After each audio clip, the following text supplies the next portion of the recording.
19वीं सदी में जेंसी राइल, एक ब्रिटिश टिप्पणीकार, ने लिखा था कि अगर कोई इंग्लैंड छोड़कर ऑस्ट्रेलिया या न्यूजीलैंड में बसने जा रहा हो तो वह अपने भविष्य के घर के बारे में कुछ जानना चाहेगा।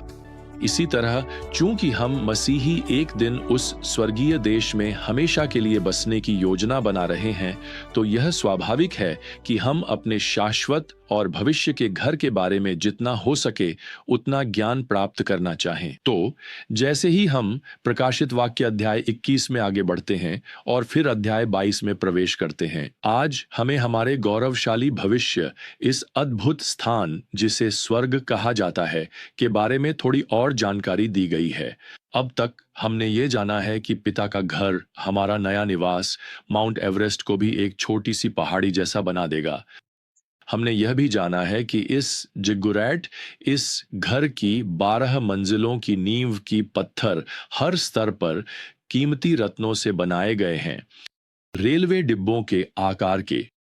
यूहन्ना ने बताया कि अब हम और आंसू नहीं बहाएंगे, और मुझे विश्वास है कि वे दुख के आंसू हैं, क्योंकि मुझे लगता है कि हम स्वर्ग की भव्यता, सुंदरता और अपने अनमोल उद्धारकर्ता की तेजस्वी महिमा को देखकर आनंद के आंसू बहाएंगे। अब अध्याय 21 में हम पद 22 में हैं। यूहन्ना हमें सूचित करते हैं कि उस नगर में कोई मंदिर नहीं है, क्योंकि उसका मंदिर स्वयं प्रभु परमेश्वर सर्वशक्तिमान है। और मेमना, तो पिता के घर में अब परमेश्वर की उपस्थिति केवल एक इमारत या एक छोटे से कमरे तक सीमित नहीं रहेगी, उसकी उपस्थिति पूरे नगर में व्याप्त होगी। आपको उसकी आराधना करने के लिए कहीं जाने की आवश्यकता नहीं होगी, क्योंकि वह तुरंत प्रत्यक्ष रूप से उपस्थित रहेगा और साथ ही हमारे साथ सर्वव्यापी भी रहेगा। हम जहां भी जाएं, पूरी पृथ्वी पर और वास्तव में पूरे ब्रह्मांड में भी। अब पद 23 एक और विशेषता का वर्णन करता है जिसे अक्सर गलत समझा जाता है। यहाँ यूहन्ना लिखते हैं, नगर को सूर्य या चंद्रमा की रोशनी की आवश्यकता नहीं है, क्योंकि परमेश्वर की महिमा उसे प्रकाश देती है और उसका दीपक मेमना है। अब लोग अक्सर इस पाठ से यह मान लेते हैं कि नई सृष्टि में सूर्य या चंद्रमा नहीं होंगे। नहीं, यहाँ यूहन्ना का अर्थ यह है कि इस घर के भीतर, अर्थात नए यरूशलेम में, पिता के घर में, वहां दीपकों या रोशनी की आवश्यकता नहीं होगी, क्योंकि परमेश्वर की महिमा का प्रकाश इस स्वर्णिम नगर को प्रकाशित करेगा। वहां दीपकों की आवश्यकता नहीं होगी। अब यूहन्ना पहले ही हमें बता चुके हैं कि परमेश्वर एक नया ब्रह्मांड रचेंगे और उसमें हमारा सौरमंडल भी शामिल है। इसमें उसकी सारी क्रियाएं भी शामिल हैं, जैसा कि हम आज जानते हैं। बस अब वह सब कुछ सिद्ध और अमर बना दिया जाएगा। अब हमें यहाँ 24वें पद में बताया गया है कि उसकी रोशनी से, अर्थात परमेश्वर की महिमा से, राष्ट्र चलेंगे और पृथ्वी के राजा अपनी महिमा उसमें लाएंगे। 26वें पद में जोड़ा गया है, वे उसमें राष्ट्रों की महिमा और सम्मान लाएंगे। यह हमें बताता है कि स्वर्ग जातियों को समाप्त नहीं करेगा। यह विभिन्न लोगों के समूहों के बीच भेदभाव को समाप्त नहीं करेगा। यहाँ वे सभी अनंत नगर में प्रवेश कर रहे हैं ताकि राजाओं के राजा को श्रद्धांजलि अर्पित कर सकें। हमें यहाँ 25वें पद में बताया गया है कि नगर के फाटक दिन में कभी बंद नहीं होंगे और वहां रात नहीं होगी। अब फिर से यह विशेष रूप से पिता के घर की ओर संकेत करता है। प्राचीन समय में नगर के फाटक सुरक्षा के लिए बंद कर दिए जाते थे, लेकिन इस नगर को किसी भी सुरक्षा की आवश्यकता नहीं है, क्योंकि अब कोई खतरे का डर नहीं है। इसलिए वे 12 मोती के बने फाटक हमेशा के लिए खुले रहते हैं। यह हमारे लिए एक आशीर्वाद है। इस पाप से शापित बुरी दुनिया में रहते हुए उस दिन की प्रतीक्षा करना जब पाप और डर पूरी तरह से अनुपस्थित होंगे, एक बड़ी बात है। हम अपने दरवाजे बिना ताले के छोड़ सकते हैं, बिना किसी हानि के डर के, हमेशा के लिए। अब यूहन्ना हमारे भविष्य के घर का और भी अधिक वर्णन यहाँ अध्याय 22 पद 1 और 2 में करते हैं। इसे पढ़िए। और फिर स्वर्गदूत ने मुझे जीवन के जल की नदी दिखाई, जो क्रिस्टल की तरह चमकदार थी।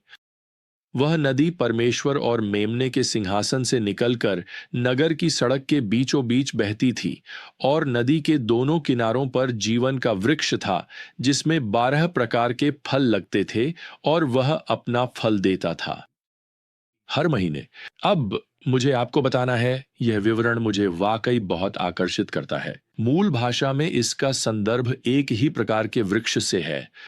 इसे सामूहिक एकवचन के रूप में इस्तेमाल किया गया है। दूसरे शब्दों में, यह एक ही वृक्ष नहीं है जैसा कि अदन के बाग में था। ये वृक्षों की कतारें हैं। अगर आप चाहें तो ये विशेष वृक्षों के बाग हैं।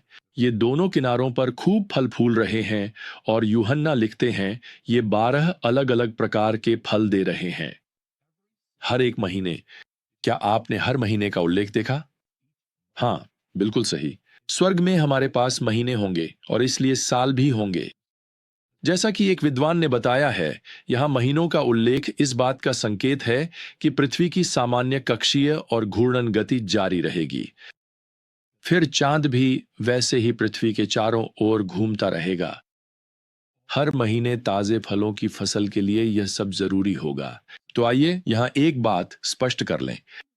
यह विचार कि समय अब और नहीं रहेगा, दरअसल यह अध्याय 10 और पद 6 से आता है, जहां स्वर्गदूत कहता है कि अब और कोई विलंब नहीं होगा।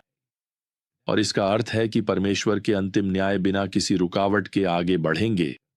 लोगों के लिए पश्चाताप करने का अवसर तेजी से समाप्त होता जा रहा है। आखिरकार उनके पास पश्चाताप करने के लिए और समय नहीं बचेगा। किंग जेम्स संस्करण इसका अनुवाद करता है, अब समय और न रहेगा। असल में यह वाक्यांश यह नहीं दर्शाता कि समय स्वयं समाप्त हो रहा है या कि अनंत अवस्था में समय का प्रवाह नहीं होगा। यहां यूहन्ना लिखते हैं कि हर महीने ये वृक्ष आपके आनंद के लिए नया फल देंगे। आप दोपहर को उन पेड़ों में से एक के पास जाने का निर्णय ले सकते हैं।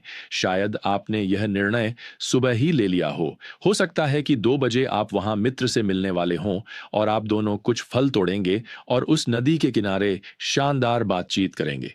इसका मतलब यह है कि आपके पास फल का स्वाद लेने स्वाद कलिकाएं होंगी। आपके पास उसे चबाने के लिए दांत होंगे। आपके पास उसे पचाने के लिए शरीर होगा।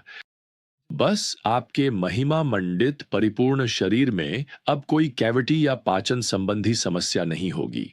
प्रियजनों, मुझे आपको बताने दीजिए कि यह क्या है। यह स्वर्ग है। यह फिर से प्राप्त किया गया ईडन है। इस बारे में सोचिए। मानव इतिहास की शुरुआत एक बगीचे में हुई थी जिसमें एक नदी बहती थी और जीवन का वृक्ष था। अब यहां देखिए, यह भी एक बगीचे में समाप्त होता है जिसमें एक नदी बहती है और जीवन के वृक्षों के बाग हैं। और मुझे आपको बताने दीजिए, ईडन का बगीचा हमारे भविष्य के स्वर्ग नामक बगीचे के घर की तुलना में कुछ भी नहीं था। यूहन्ना भी इस नदी पर थोड़ी सी ध्यान केंद्रित करते हैं। वह पहली आयत में लिखते हैं कि यह नदी परमेश्वर के सिंहासन से निकलती और बहती है। निस्संदेह परमेश्वर का सिंहासन इस 11 से 12 मील ऊंचे जिग्गुरैट के सबसे ऊपरी तल पर स्थित है, जो पिता का स्वर्ण और महिमा से भरा घर है। जहां आपका निवास होता है, वहां एक स्थान होता है, आपके पास एक संपत्ति होती है। वैसे ये एक वास्तविक नदी है। तो कल्पना कीजिए कि यह परमेश्वर के सिंहासन से बह रही है। यह नदी दोनों ओर मीलों तक फैले बागों और बागीचों के बीच से होकर बल खाती हुई बहती है। और फिर जब यह एक स्तर से दूसरे स्तर पर गिरती है तो इसके झरने बिल्कुल अद्भुत दृश्य प्रस्तुत करेंगे। यह नदी, जबकि वास्तविक है, प्रतीकात्मक भी है। इसे जीवन की नदी कहा जाता है। यह परमेश्वर से आती है। इसे यीशु मसीह द्वारा दिया गया है। यही परमेश्वर का पुत्र है जो यह जल प्रदान करता है, जो यूं कहें तो अनंत जीवन देता है। उसने वादा किया था, है ना, कि जो उसके द्वारा दिया गया जल पिएगा उसे फिर कभी प्यास नहीं लगेगी। ठीक वैसे ही यहां हमारे पास जीवन का वृक्ष है। यह भी वास्तविक है और प्रतीकात्मक भी। आपको याद होगा कि जीवन का वृक्ष आदन की वाटिका में रखा गया था, लेकिन जब आदम और हव्वा ने पाप किया तो उन्हें इस वृक्ष का फल खाने से रोक दिया गया, कहीं वे पापी अवस्था में ही सदा जीवित न रहें। उत्पत्ति अध्याय 3 पद 24। तो यहां देखिए, जीवन का वृक्ष वापस आ गया है। और जैसा कि यूहन्ना प्रकाशित वाक्य अध्याय 2 पद 7 में लिखते हैं, विश्वासियों को जीवन के वृक्ष का फल खाने को मिलेगा जो परमेश्वर के स्वर्ग में है। यह स्वर्ग में लौटने का संकेत है जो अब बिना पाप के सदा के लिए रहेगा।